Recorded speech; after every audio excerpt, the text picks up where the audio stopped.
presentation today with this quote: "The only way to do great work is to love what you do," which is something that I wholeheartedly believe in. And once you see the presentation I've got, hopefully you will see that and I believe that great teaching comes from loving what you do. So I hope you don't mind, but I'm going to start my presentation today talking about me, the journey I've been on to get here, and why everything I do I'm so passionate about and I really believe in. So if I can just start with showing you this photograph. This is a photograph of me, I'm down here, when I was in the Winburn School of Dance, and I am about 11 years old in this photo. And this is the type of thing I like to do, and I enjoyed dancing and brownies and music and things like that. But I've never really gone any further than just having a go. Okay, so this is an important age for me because at age 11 I went to Rainhill High School, big comprehensive school, and at Rainhill High School I met Mrs. Birchall. Mrs. Birchall, I owe a lot to her because she is a lot of the reason I wanted to become a teacher.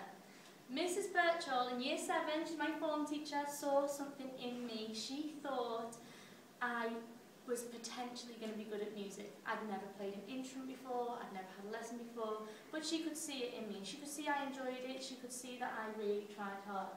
So Mrs. Birchall had a conversation with my dad, and she gave me an instrument to take home, and she encouraged me and inspired me all the way through my music lessons to really achieve my best. So I had my very first instrumental lesson when I was 12 years old. And I loved it. It was the best thing that ever happened to me. I was very inspired by music. Until I got to the age of 16, which you're going to see in this next slide, and I was taking music really seriously. I wanted to be a music teacher. I knew from this age that's exactly what I wanted to do. I wanted to be a Mrs. Birchall and to give to other children what she'd given to me. The ability to do something really well and to be proud of that.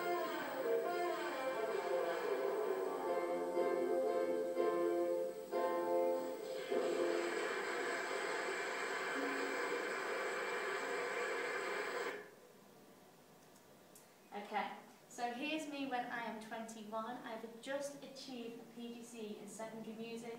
As you can see at Liverpool Cathedrals where we had the graduation, so I was well on my way. I'd set myself that goal as a teenager. I wanted to be a music teacher. Here I am, achieved that goal. Why have I achieved that goal? Because of inspirational teachers and people that I've met on the way. Okay, so once I qualified, I arrived in Slough, and more specifically, Marriage Primary School. Okay? And I wanted to be that Mrs. Birchall, that inspiring teacher. So I went through a lot of effort and hard work to make Marriage the best music department in Slough.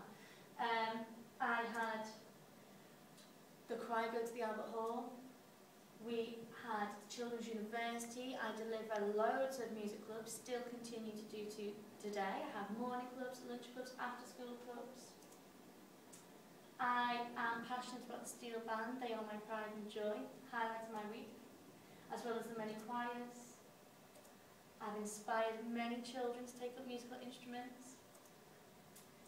And most importantly, I am an outstanding teacher, and a consistent outstanding teacher. I deliver my lessons to the highest quality because it's something I'm passionate about. I believe every pupil should have that chance to achieve their very best.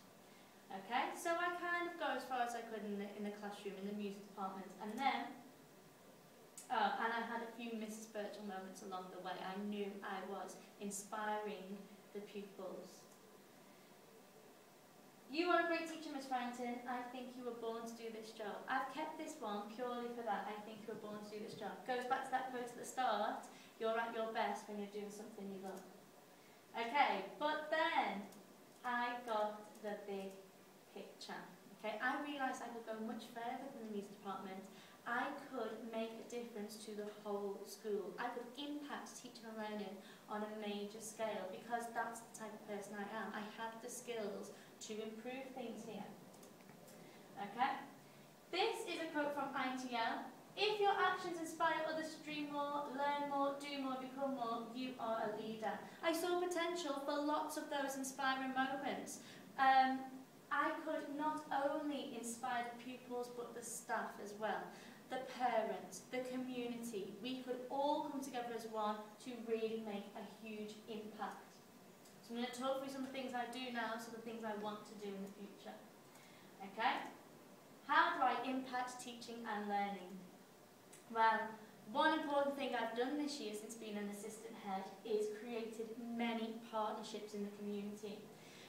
The reason we have partnerships is our pupils deserve to have the best resources, to be taught by the best people, to collaborate with other children of a similar nature. This is going to improve their teaching and learning. This improves access they have to the curriculum. I mean, just to name a few here, we've had an ongoing art project at Slough Grammar School this year with Year 12 pupils teaching our Year 5 pupils various different art form every time they go once a half term. Not only do our pupils get to go to an art studio, get to work with their resources, but the Year 12 pupils are also, their qualifications are improved by being able to teach. That's part of their course that they're doing. They have to teach primary school children some artwork. So it's improving the learning for both schools there. We've also got Langley Grammar School supporting us in maths, gifted and talented. We've got our pupils go over Year 6 to Langley Academy to use their science labs. They're using microscopes, things we don't have here. Partnerships such as these are benefiting us in a huge array. Music, sport, drama. We want the best people for our children.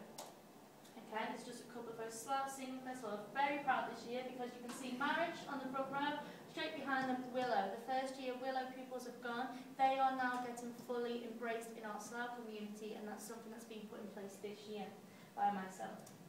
Okay, and here you can see this Slough Art Ground project I'm talking about.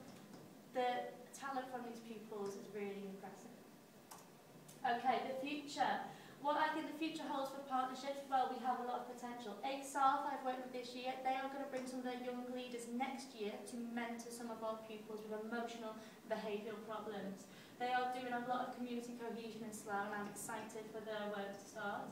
Lidge Hill, Calcer, Western House Primary School, they are contacts I've made through Middle Leader, and we have got plenty of opportunities there.